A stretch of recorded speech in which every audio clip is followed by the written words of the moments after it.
houve um assunto no grupo lá, uma discussão bastante sobre água pura. E aí aquela discussão, água de chuva, água de ar-condicionado, papapá. Então vamos lá. A água ideal para um processo de refino é a chamada água pura, água isenta de minerais. É uma água que não pode beber. Por quê? Porque a água que nós bebemos, a chamada água, esqueci o termo, mas enfim, a água que nós bebemos, ela contém minerais, sais minerais. O nosso corpo precisa desses sais minerais, que são chamados eletrólitos. A água para refino de metais é a água pura, isenta ao máximo de minerais. Então alguém botou uma pergunta lá, e água mineral pode? Justamente a água mineral é que não pode, porque ela tem minerais, ela tem lá, ela pode ter cloreto, pode ter magnésio, enfim, uma porção de sais lá, que não, né, ou elementos metálicos que vão atrapalhar no refino. Então a água mineral não pode. Você compra em laboratório. Oi? É aquela água que você compra em laboratórios. A água correta é a água destilada, que é a melhor de todas. Né? O que é água destilada? A água destilada ela é aquecida, daí ela evapora. Quando ela evapora, os sais ficam. Né? Eles precipitam e ficam, e só ela passa por aquele duto, e aí ela passa para um ambiente mais frio, lá ela condensa de novo e passa a ser água pura. Essa é a melhor. Tem água desmineralizada. Até tem um aluno que ele tem um projeto de um desmineralizador, uma palavra difícil. É uma água boa, pode ser usada. Pode não ser tão pura quanto água destilada, mas é uma água boa. Né? Então tem diversos processos ali, filtros e tal, ela elimina os minerais.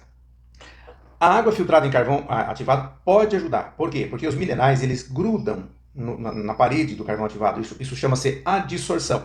Pode ser que uma filtragem em carvão ativado não garanta uma pureza 100%, mas já vai melhorar muito. Tá. Então, o objetivo foi explicar para vocês o que é uma água pura. Água de chuva, teoricamente, água de chuva seria uma água pura, porque ela evapora. Quando evapora apenas as moléculas de H2O, hidrogênio, né? Dois átomos de hidrogênio e de oxigênio, é o que evapora. Só que a nossa atmosfera está poluída, está suja, né? Principalmente centros como São Paulo, Rio de Janeiro, Curitiba também acho que não fica muito para trás, tal. Então ela já começa a captar fuligem, sujeiras lá em cima, já começa a trazer. Ela cai em cima dos telhados também tem sujeira, então não é uma água indicada. Tá? Água de ar-condicionado também seria uma água pura, porque é o vapor da água que condensa ali na tubulação do ar-condicionado. Mas o ar-condicionado ele é feito de tubo de cobre, né? E ali adere sujeira, e ali o cobre pode oxidar, também não é uma água ideal. Tá, então tá explicado para vocês o que é água pura. Agora vamos na questão da necessidade dessa água pura. Eu recomendo sim, eu particularmente, eu só usei ao longo de 30 anos aí, eu só usei a água pura no finalzinho do processo. Quando eu vou realmente refinar para vender. Eu faço todo o processo com água de torneira ou água de poço, não tem problema nenhum. Tá? Aí no final, quando eu preciso agora fazer um refino, e no caso aí o ouro, porque a prata, a gente não tem muita dificuldade de vender a prata, fazendo ela só com água de torneira ou de poço, não há dificuldade. Mas o que é muito conferido, a pureza, é o ouro, o paládio também. Então naquele finalzinho é que a gente vai usar. Como assim finalzinho? Eu faço todo o processo de extração de ouro. Purifiquei lá 1 kg de ouro. Usei água de torneira o tempo todo, água de poço. Tá. Quando eu termino o refino, faço a precipitação, que eu filtro, lavo com água quente, em vez de fundir, eu ataco agora pela segunda vez no água régia. Pode ser uma água régia mais fraca. Como seria essa água régia? Uma água régia feita com ácido clorídrico e hipoclorito de sódio, que é o chamado cloro. Usa a palavra roupa, limpeza de casa. Ácido clorídrico e hipoclorito de sódio. Ele forma uma água régia também. Porque o que ataca o metal precioso? É quando você associa dois reagentes e esses reagentes liberam o Cl2. Então é o Cl2 que ataca, na verdade, os metais. Tem diversas maneiras de você liberar o Cl2. O cloreto de sódio, você colocaria ele puro ou diluído com água? Não, puro. Então, você compra aquele que eles vendem, às vezes até não precisa ser em casa de produto químico, mas eles vendem um bem concentrado, seria o de 12%.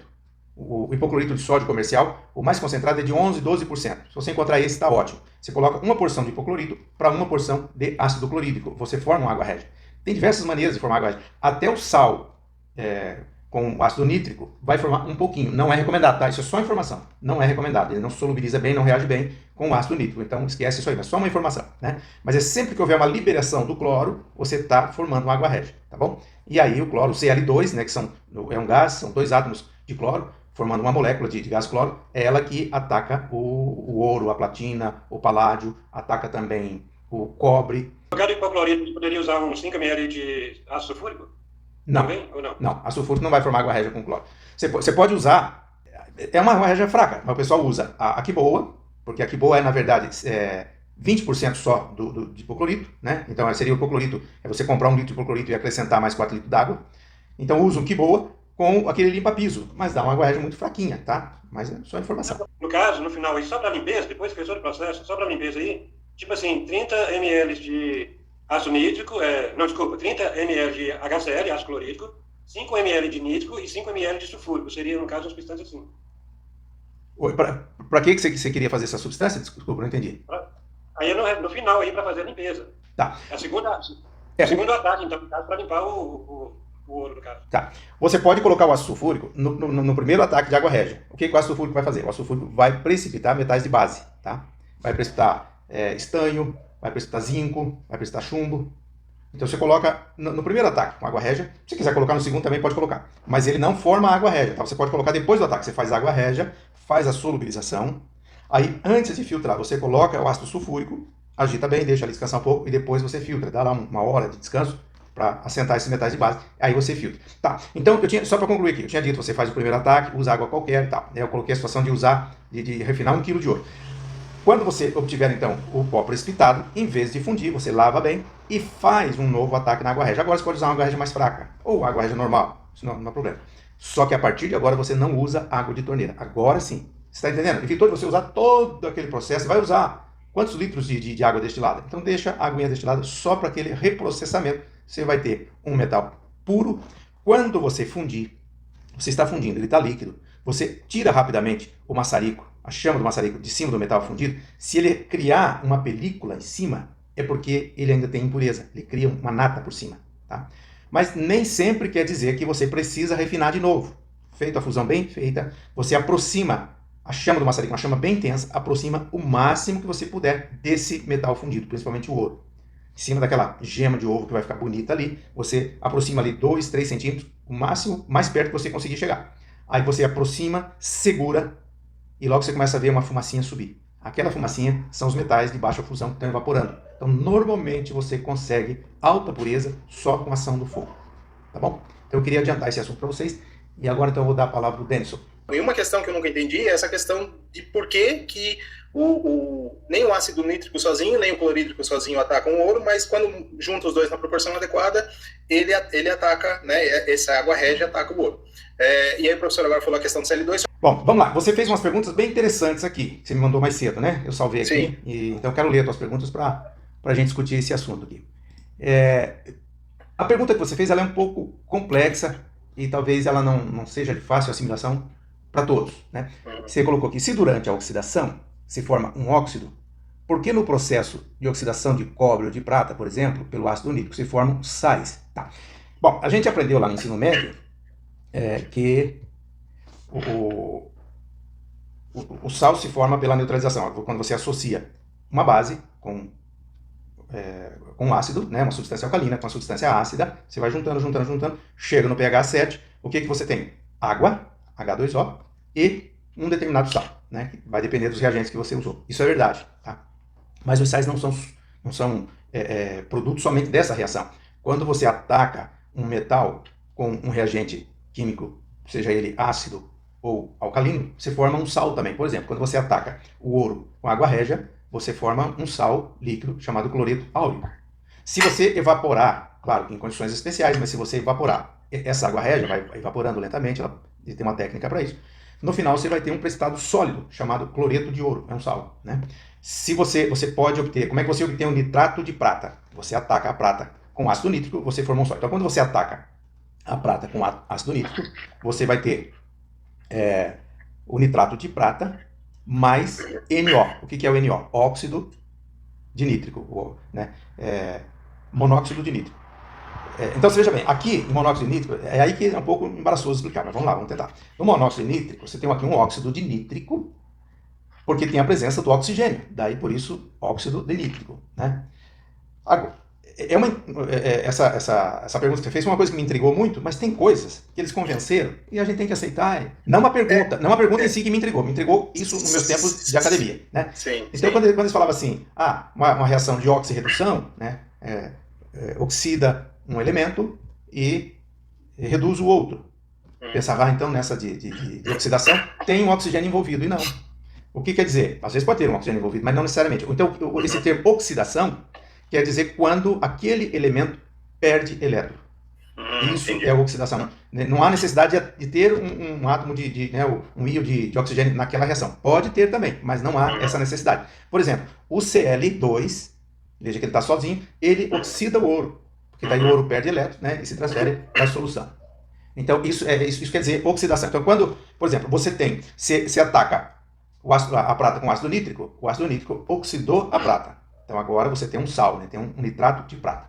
Aí você coloca lá ácido clorídrico ou coloca uma salmoura, aí o que acontece? Ali ocorre uma reação, mas não tem nem perda e nem ganho de elétron. Então, não é nem oxidação nem redução. Apenas uma nova associação química. Aí, a prata que estava ligada com o NO3, ela larga do NO3 e se junta com o cloro do sal ou do ácido clorídrico, formando agora então um cloreto de prata. Então, quando você precipita a prata com ácido clorídrico ou com sal de cozinha, você tem agora um cloreto de prata. As pessoas falam nitrato de prata. Não, o nitrato de prata ele era quando estava no nítrico.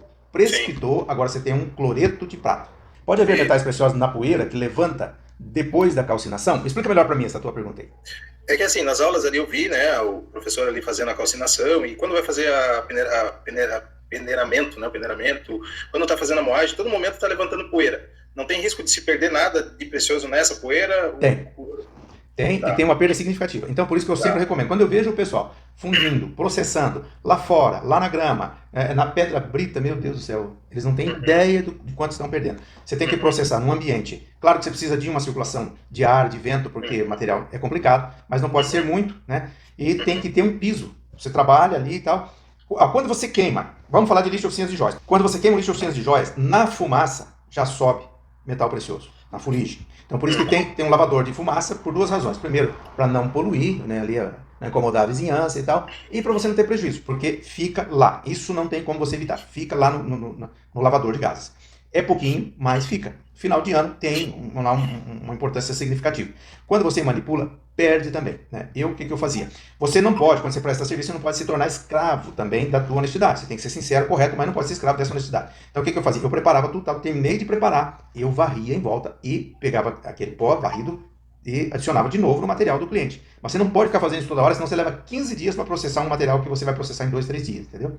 Então tem todo esse cuidado, mas o cliente sabe que fica uma quebra. Por exemplo, o Ourives, quando ele faz uma joia, ele calcula que 10% vai ficar ali na oficina dele, então ele cobra 10% a mais. Eu já digo para eles, como você calcula que existe uma quebra dentro da tua oficina, tem uma quebra também na minha usina, porque não tem como a gente evitar isso aí, né?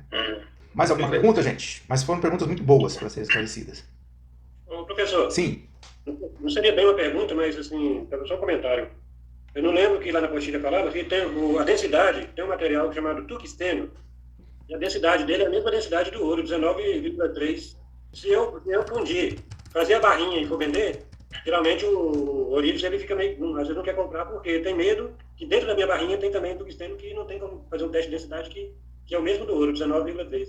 Aí geralmente na minha cidade eles gostam de comprar o ouro laminado bem fininho, que aí não corre isso. Não, isso é verdade. Agora eu não sei, também não é fácil de você associar tungstênio com ouro, né? O grau de fusão dele é 3.422 graus. Mas a malandragem está aí, né? O comprador tem que se precaver, né? É que os chineses fazem barra de ouro com tungstênio dentro. Fazem, né? Fazem. E moeda também eles fazem. Artifício o pessoal tem, sabe? Eu tive um cliente de Resende, quando eu estava no Rio de Janeiro, e ele me explicou como fazer um ouro 18. Eu nem lembro mais, porque eu não me interessei pelo assunto, né? Mas que eu fazia um ouro branco 18, de 18 quilates, e era, na verdade, uma fraude, né? Na época me explicou direitinho, entendi. Então, só para ele saber que existem essas fraudes. Por exemplo, eu purificava muito ouro para os ourives. Porque o ourives ele pega uma joia antiga, aí ele pega o ouro dele, processa, entrega ela para o cliente, e fica com aquela joia para refinar depois, né? Mas depois eu parei, porque tinha muita safadeza, muito sanduíche. Uma vez aqui em Curitiba, um cliente muito bom me chamou, a minha esposa estava internada, estava com ela no hospital, feito cirurgia, eu não estava passando bem, de labirintite na época. Me chamou 5 horas da tarde, você precisa purificar um ouro para mim. Fui lá, peguei 100 e poucas gramas de ouro. Era uma chapa, uma placa condecorativa. E levei aquilo, 3 horas da manhã, terminei. No dia seguinte fui lá e entreguei para ele. Quando eu entreguei para ele, ele falou, não, falta 28 gramas aqui. Fez o cálculo, falou, falta 28 gramas aqui. Como falta 28 gramas? Mas você sabia quanto tinha de ouro? Se você sabia, você não precisava purificar. Né? Mas era um cliente bom, mas um cara muito chato, assim, muito... aí meu sócio ainda era vivo, quis alterar com ele, eu segurei a barra. Passados uns dias eu fui lá e levei 28 gramas. Não cobrei nada e ainda levei 28 gramas para ele. Falei, tá aqui, as 28 gramas, tô te dando, tá? Teu ouro não tinha, mas eu tô te dando. 28 gramas lá para você resolver teu problema com o teu cliente. Só que ele fazia o lixo dele 2 vezes por ano comigo, dava lá 500, 600 gramas cada vez que ele fazia, né? E aí quando eu fui para o Rio de Janeiro, ele me indicou o primeiro cliente do Rio de Janeiro, que era irmão dele.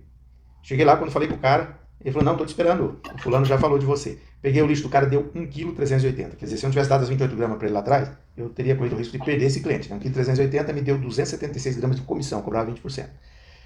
Mas depois eu descobri qual era o problema. Era uma placa condecorativa, eles fizeram 2 lâminas de ouro, bem fininha, e fizeram uma lâmina de cobre. Cortaram direitinho, fizeram um sanduíche e soldaram direitinho em volta. E você pensava que era ouro.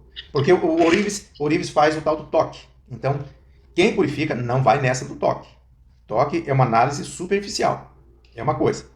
O teste da densidade é eficiente? Também não é. Entra essa questão aí de ter uma liga de uma densidade parecida, ou pode até fazer, não é difícil, pode até fazer um balanceamento entre ouro e platina, por exemplo, que tem uma densidade elevada, né, e colocar alguma outra coisa, não me ocorre agora, mas que tem uma coloração parecida, então vai enganar também.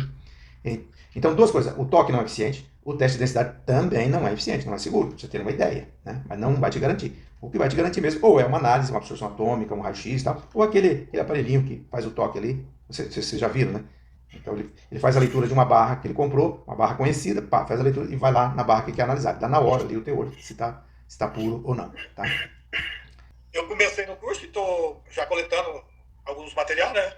Agora, antes de eu sair lá de Ariquemes mesmo, comprei 130 quilos de placas mãe, comprei uns 6 quilos de memória e processadores, e também consegui coletar gratuitamente alguns materiais lá, placa mãe, processador, memória. E na volta eu quero começar a fazer, né? Comprar agora também, aproveitar e já comprar os produtos aí em Curitiba. Mas assim, cada dia é uma surpresa, né? Porque eu acho que a parte mais complicada para todos nós aqui é a parte de química, né? Que é onde eu acho que é assim que pega, né? Nessas. Que nem você está falando isso. A gente tem que estar estudando ali o tempo todo, olhando, vendo os vídeos. E meu amigo aqui falou agora, né? Eu não achei essa aula lá. Então, assim, todo dia tem uma novidade. Eu acho interessante que é bem explicativo o seu curso ali, né? Mas se a pessoa não assistir 1, 2, 3 vezes, ele não consegue fazer tecnicamente, né? E as pessoas pensam que a coisa é fácil. Eles vêm aí, sabe, de umas propagandas de facilidade aí, e dificulta, às vezes dificulta o meu trabalho. Essa semana mesmo, teve um rapaz que se inscreveu, e antes de se inscrever, ele fez questão de citar várias vezes que ele tinha experiência, mas eu não tô nem aí para a pessoa falar que tem experiência, que eu sei que não tem, né? Eu sei das dificuldades que eu tive, e às vezes a pessoa pensa que tem experiência e não tem. Por exemplo, você tem uma receita de bolo, o que rola por aí é uma receitinha de bolo, tá? Então quando você aplica essa receita de bolo, e os ingredientes são aqueles previstos, maravilha, vai dar tudo certo. Você não sabe por que deu certo, você apenas fez e deu certo, né? Agora, quando entra um interferente no negócio, eu vou citar um exemplo. Meu sócio, ele viajava muito, ele ia de Curitiba a Manaus, de Curitiba a Fortaleza, 2 vezes por ano, né? Fazia essa rota, comprando lixo, enfim, materiais. E ele comprou no Nordeste uma quantidade grande de prata, não me lembro exatamente agora quanto, mas é a prata já precipitada, a prata, que comumente as pessoas chamam de prata metalizada, mas esse não é um termo correto, é uma prata reduzida, né?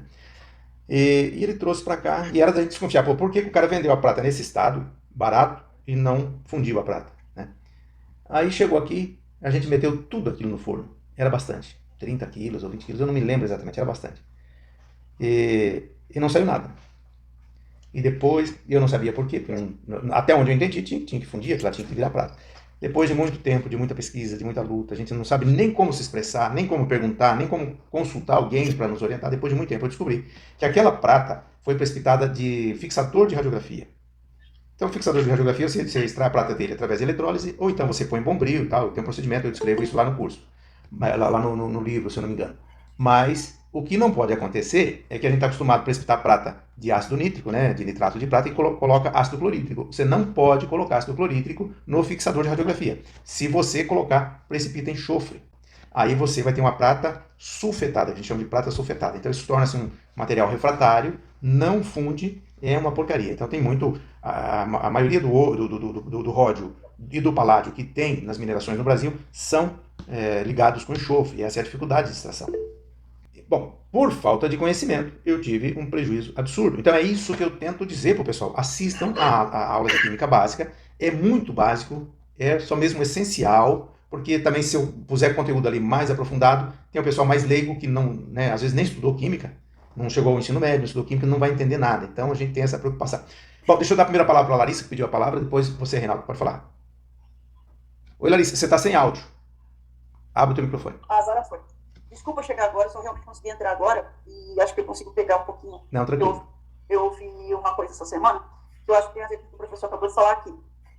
Que me falaram que esse negócio não vale a pena porque o ouro que se extrai dele é muito impuro e o valor dele é semelhante ao cobre. Eu fiquei quieta porque eu já entendi. Eu ainda vou assistir o curso mais umas 2 vezes, a minha apostila ainda está chegando. Claro, sabe-se lá como é que esse cidadão ficou sabendo que se obteve esse ouro? Porque se você não segue o passo a passo, o risco de você conseguir um resultado ruim, né, deve ser por conta disso. Um ouro de pouco valor, etc. e tal. E a pessoa, ela não estudou, ela não está, você está estudando, né? E o passo a passo ali até o final, ele não visa só a extração, ele visa a purificação do ouro justamente para que ele tenha valor, pelo que eu entendi ali. Sim. Porque não é só a remoção do metal, tem também o refino. Sim. Do metal. Se você fizer o negócio pela metade, acredito que vai acontecer o que o professor narrou aqui nesse episódio da prata. Se você fizer errado ou fizer pela metade. É porque se alguém compra um material contaminado, é porque ele sabe refinar, né? Ele não vai comprar Porque normalmente, se a pessoa não sabe, antes de você chegar, o Josafá falou sobre adição de ácido sulfúrico na solução de água régia. Ela tem o objetivo exatamente o ácido sulfúrico ou então o ácido sulfâmico.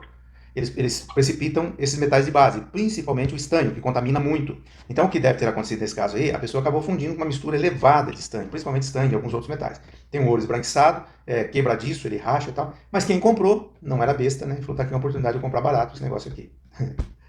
E aí eu termino e consigo um ouro de qualidade muito acima do valor que eu investigo. As pessoas têm essa dúvida, muitas pessoas me procuram, mas eu vou conseguir tirar um ouro 999? Ora, o curso é para isso, por que não vai conseguir, né? Uma mineração da Bahia, me procuraram, e eles estão lá com um empreendimento grande e tal, e eles tiram lá uma quantidade de ouro, e eles mandam esse ouro para os Estados Unidos. E esse ouro vai contaminado com ferro. O cara me procurou e tal, e conversamos. Primeiro ele quis ser malandro, ele quis obter informação, resolver a parada lá. Perguntou. Primeiro ele me chamou para uma consultoria, que eu ia lá, que não sei o que, me mandar passagem, cancelei o compromisso, fiquei esperando nada. Aí um amigo falou, não, ele já resolveu. Eu saquei as perguntas que ele estava fazendo, mas a pessoa pensa que é fácil, né? Passou alguns meses, ele me procurou de novo, eu estava na praia e já agendou para dali, semana seguinte eu ir para lá, não sei o quê. Voltei para casa, me preparar para ir, ligaram de novo, fizeram um monte de perguntas, eles estão tentando resolver o assunto sozinho, né? Fui dando as informações, mas eu sei que não é fácil. Tá? Que é tarde de novo. Passado alguns meses, ele veio aqui em Curitiba e trouxe material, e eu ainda estava com o laboratório montado, só que eu estava no Rio Grande do Sul. Ele trouxe o material, qual era a ideia dele? Ir lá no meu laboratório, ver eu fazer, porque ele não queria me pagar uma consultoria. Mas a questão não era essa. Eu queria ir lá prestar um trabalho para ele, mas entregar mais do que eu estava vendendo. O que eu ia entregar para ele? Ele não extrai paládio e nem ródio. E eu sei que tem. Então eu queria conhecer toda a estrutura, avaliar tudo e explicar para ele como ele ia extrair esses metais. Então ele foi muito canalha comigo e agora eu ignorei ele completamente. Agora, no final de semana, veio de novo, eu não atendi ele, já estava com o laboratório desmontado também, então pronto. Mas as pessoas acham que refinar um metal é um bicho de 7 cabeças, e não é. É interessante que eu repita a purificação, por exemplo, ouro. Eu ataquei ali com água régia. Aí eu vou neutralizar, né? A substância. Vou coar, no caso fazer uma filtração abaixo, aí eu vou neutralizar. Vou colocar ali uma ureia, por exemplo, neutralizei. Aí eu entrei agora com metabisulfito de sódio. Aí, depois disso aí, eu vou entrar de novo agora, repetindo, depois de metalizado com metabisulfito de sódio, com 20 gramas, vai sobrar só um pouquinho de metalizado, né, de ouro metalizado. Eu vou entrar com 20 gramas de ácido clorídrico, 5 de nítrico e 5 de sulfúrico para fazer só a limpeza do material que já tá feito. Aí vou neutralizar de novo e vou colocar o sulfito, metabisulfito de novo, lavar na água quente e aí eu vou fundir. É isso que eu quero dizer, fazer o processo 2 vezes. Só que na segunda vez, para fazer a limpeza total mesmo, eu vou usar um pouquinho de ácido sulfúrico. Sim, só que eu recomendo que você não coloque o ácido sulfúrico quando você preparar a água régia, tá? Prepara a água régia, faz o ataque, depois você adiciona o ácido sulfúrico, depois de atacar, antes de filtrar. O ideal é que você usasse o ácido sulfúrico no primeiro ataque e não no segundo. Mas não vai te atrapalhar que você use no segundo. Só que não coloque junto com a água régia. Coloca a água régia, faz a solubilização. Olhou, não tem mais ouro para dissolver? Coloca o ácido sulfúrico. E deixa lá 1 hora, 2 horas, se puder deixar melhor ainda. Então, se tiver alguns sais ali de estanho, de níquel, de cádmio. Cádmio tem muito início de oficinas de joias. De zinco, ele vai descer. Você vai ver um pozinho branco no fundo. Aí você filtra, tá? Aí depois você pode refiltrar. Pessoal, existe muita bobagem na internet, sabe? E o pessoal vai atrás. Tem um filtro que vai, acho que 10 ou 15 papéis ali. Isso não existe.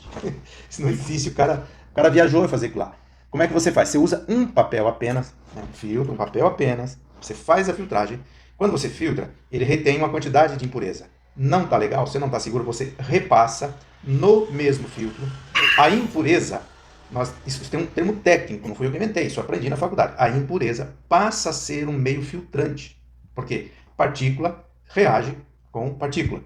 Então, se você tem ali um estanho, né, já precipitado ali, quando passar um pozinho mais fino de estanho, ele vai interagir com o que está ali.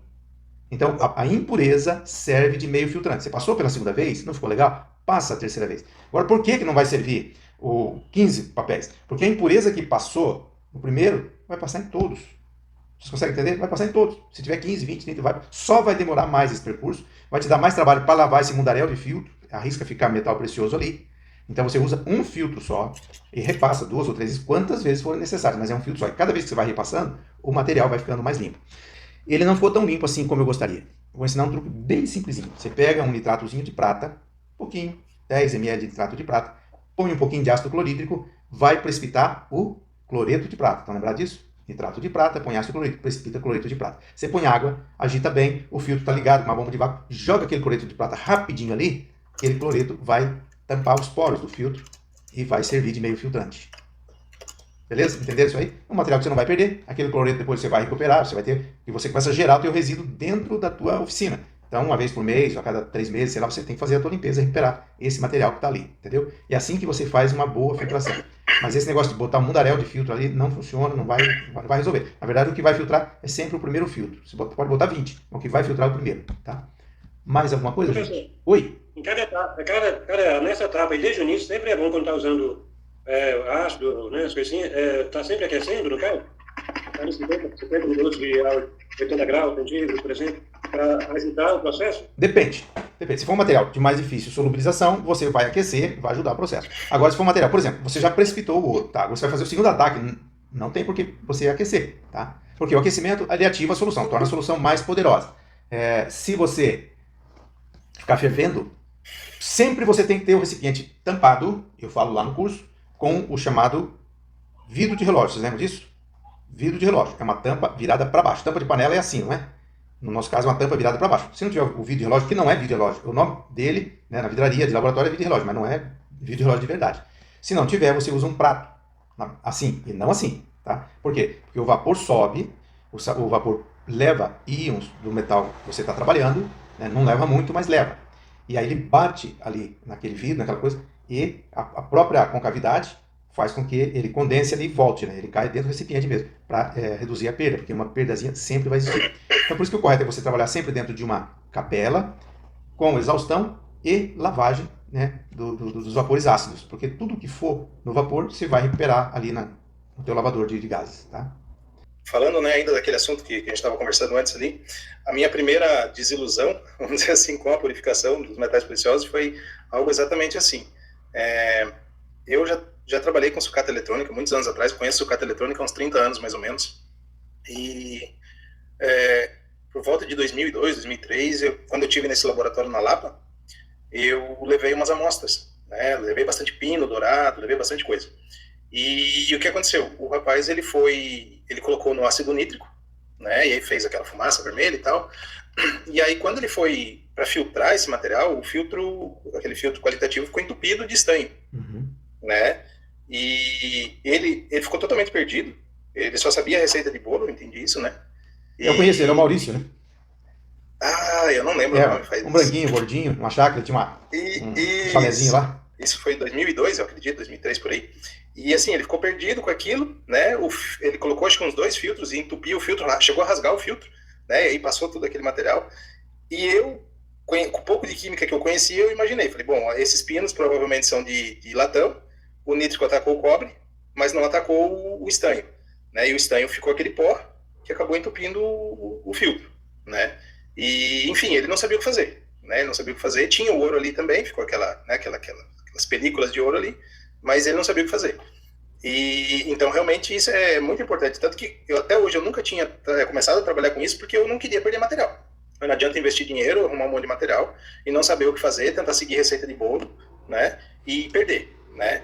Então, e até agora assistindo, né, o curso, eu entendi que, por exemplo, o estanho eu posso atacar com ácido sulfúrico, não é isso? O estanho você ataca com ácido clorídrico. E soda cáustica também você ataca. Agora, você precipita ele de uma solução de água régia com ácido sulfúrico. Mas você só vai precipitar ele, tá? Ah, tá. Na verdade, o ácido sulfúrico... Eu não tenho certeza se o ácido sulfúrico vai solubilizar ele. Não tenho certeza. Teria que rever alguma coisa. Mas lá no livro deve ter. É que é muita informação, a gente não consegue guardar tudo, né? Sim. Larissa, você quer perguntar alguma coisa, Larissa?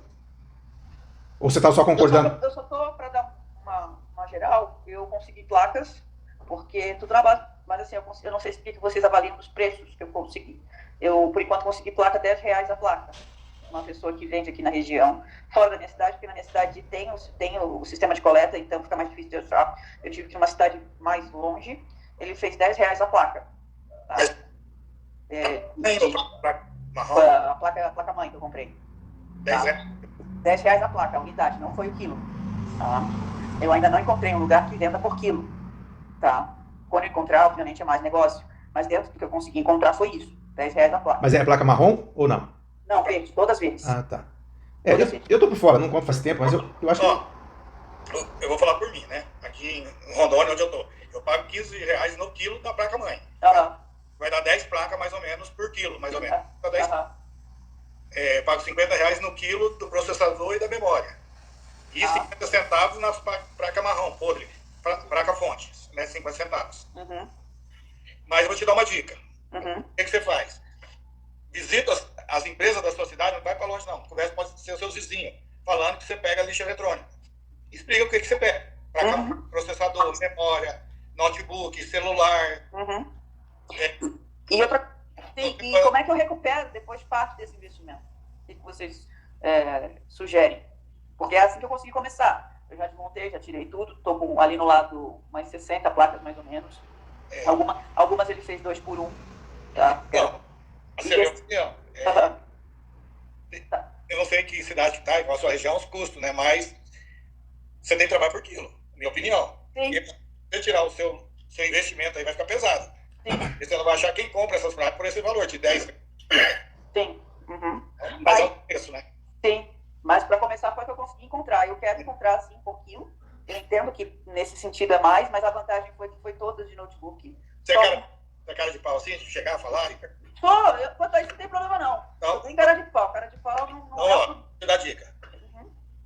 Não tem cooperativa de banco, Cicobi, Sicredi, essas coisas? Tem. Tenta para os TI desses lugares.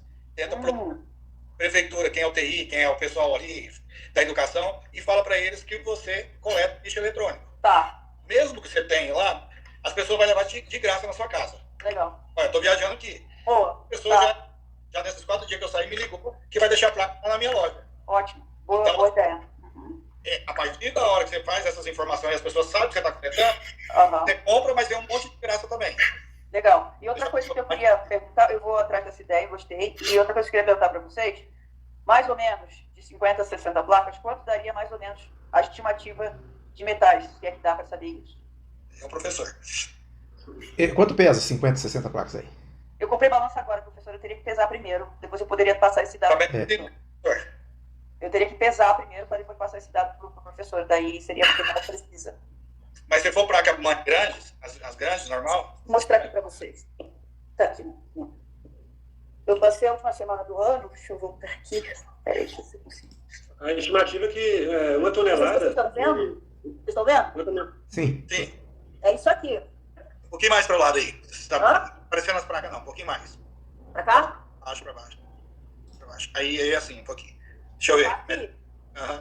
Entendeu? Estão vendo? Sim. É mais ou menos isso aqui que eu consegui já tirar dos equipamentos. Ainda falta soltar os componentes com calor, etc e tal, né? Você comprou R$10, foi o notebook completo. Isso. Na verdade, foi atrás da placa, né? E ele vendeu. O notebook. Isso. Aí eu descobri lá, ele explicou. Quando eu vi o anúncio no Facebook, eu não peguei, mas ele é dono de uma loja de informática. E ele estava com essas sucatas para se livrar, né? Mas tudo tinha processador e memória ou não? Foi separado? Foi só a placa. Alguns tinham. Alguns tinham, mas a maioria não. E ele falou que era só a placa. Processador, ele fez uma caixinha para mim por R$50. Tá bom. Eu acho com vários processadores. Peixe de memória, ele deu alguns. Ele doou. O processador dá 3 gramas, mais ou menos 1 quilo, é isso? É. Pertinho? De ouro? Depende do processador, né? Se for cerâmico, pode dar. Não, a maioria tinha uns poucos cerâmicos. Agora, aqueles verdinhos são ruins. Mais recentes. Mais atualizados. 1 grama? E o processador cerâmico, ele tem ouro no meio também, viu, gente? Depois tem que quebrar ele, triturar, porque tem uma plaquinha de ouro no meio, no cerâmico. No meio dele. Com relação a esses dados mais precisos, professor, eu posso pesar depois e passar esses dados para o senhor. Tá, joia. Aí o senhor vai ter mais tranquilidade para responder a minha pergunta, porque realmente eu estou com a balança aqui, mas eu ainda preciso pesar. Tá bom. Larissa, o teclado do notebook tem bastante prata, que dá para você retirar, né, professor? Sim. Teclado do notebook? Legal. Teclado do notebook. E outra coisa, tem uma chapa grandona ali que é alumínio. Você pode vender alumínio também, uma chapa enorme ali. Legal. Vou atrás disso. Já está tudo aqui, eu não me desfiz de nada, está tudo aqui. As carcaças, os teclados estão tudo aqui ainda. Legal. Pessoal, boa noite. Obrigado pela presença de vocês. Tchau, tchau. Valeu.